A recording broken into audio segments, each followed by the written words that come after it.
consider volunteering for the multimedia ministries team at church, or the technical arts team at church?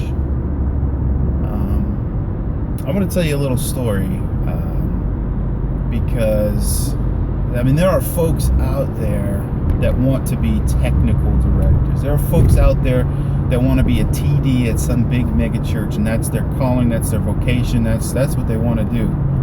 That's a small handful of people.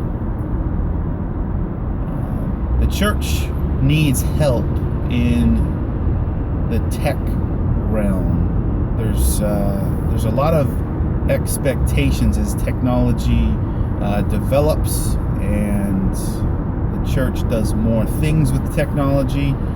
There are human resources associated to some of those things nowadays, and that's a line that every church needs to navigate and define.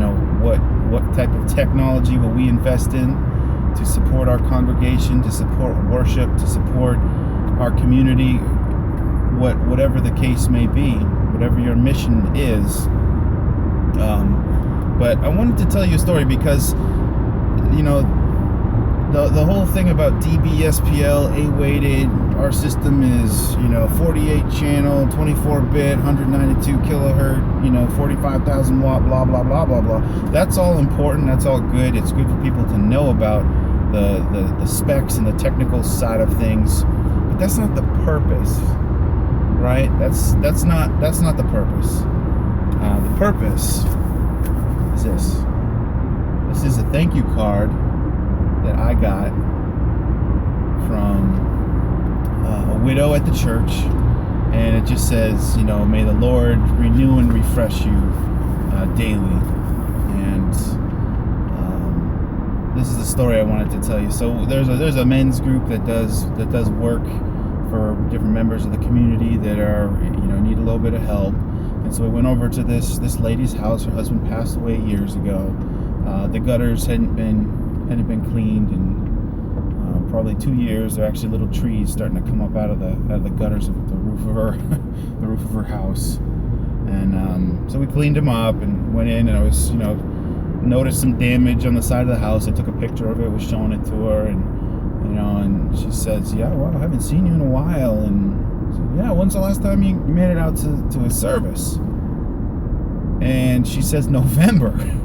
And this is July. And I'm thinking, wow, that's a long time. I'm like, have you been keeping up with the messages, with listening to the sermons? And she says, no, I didn't know how to do that. And I was able to get an iPad right there, and she had one there at the table, and an iPhone, and I was able to dial up the church's website and kind of show her how to stream. Not live stream or anything like that, but after the services are done, we record them, and we record them to CD, and we rip them, and Josh makes an MP3 and loads it up onto the website so you can download it or stream it, after the fact, kind of on demand.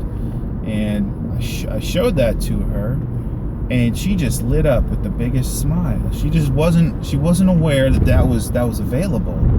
And the reason she hasn't been able to make it out is that she's been falling down, and every time she goes out, she ends up falling, and she gets hurt, and she has to go to rehab, and it's this whole cycle. So, rather than risk it, she ends up just staying home where she can kind of stay safe and not risk falling.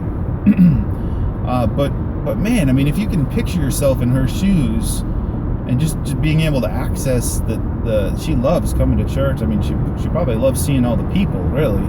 But it's moments like that. You should see the smile on her face, and it felt like that was the purpose.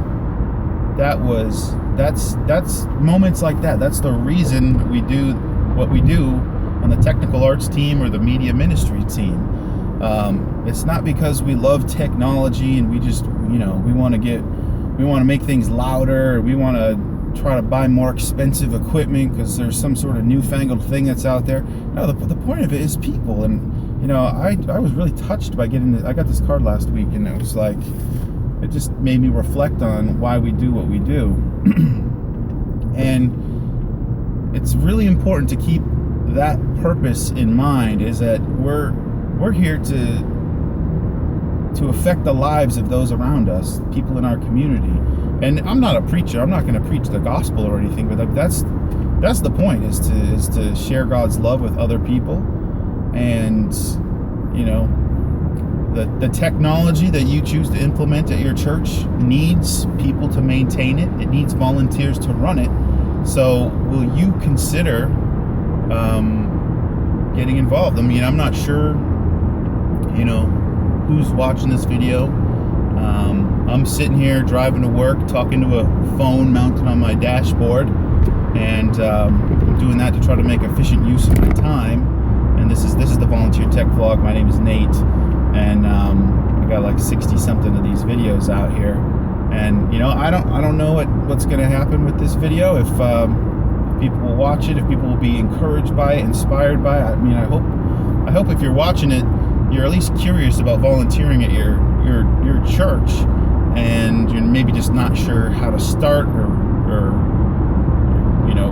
how to approach that, where your in is. And I can't tell you that either. You have to talk with leadership at your local church. If you go to my church, you can talk to me. I'll get you plugged in. But I don't know if that kind of story kind of motivated you or tweaked something inside of you, and you said, yeah, I think that would be a cool thing to do. I encourage you to seek after that, because the church needs volunteers. And the reality is, being a TD at a mega church sounds glamorous. It sounds like, oh, that's a pretty cool job, right? But I'll tell you what, the church needs AV, multimedia, IT, custodians. The church needs someone to clean the toilets. The church needs someone to ring out cables that got swapped or mixed up or whatever. So it's not always a glamorous thing, and that's okay. That's not the purpose. The purpose isn't the technology. The purpose is the people that you are serving with that technology, and figuring out what technology best meets the needs of your church. So anyway, I am just trying to encourage other volunteers out there. I'm trying to encourage people in my local community and people out there in YouTube that could be watching this all over the world, to keep striving for excellence, and to keep trying to do things well, but not to lose sight of the reason behind all these tech decisions that can be made. And just wanted to share that with you guys this morning as I'm driving to work. Let me know what you think about this video. You can send me a comment or tweet or whatever. I will see you in the next video. Again, my name is Nate. This is the Volunteer Tech Vlog. Thanks for watching.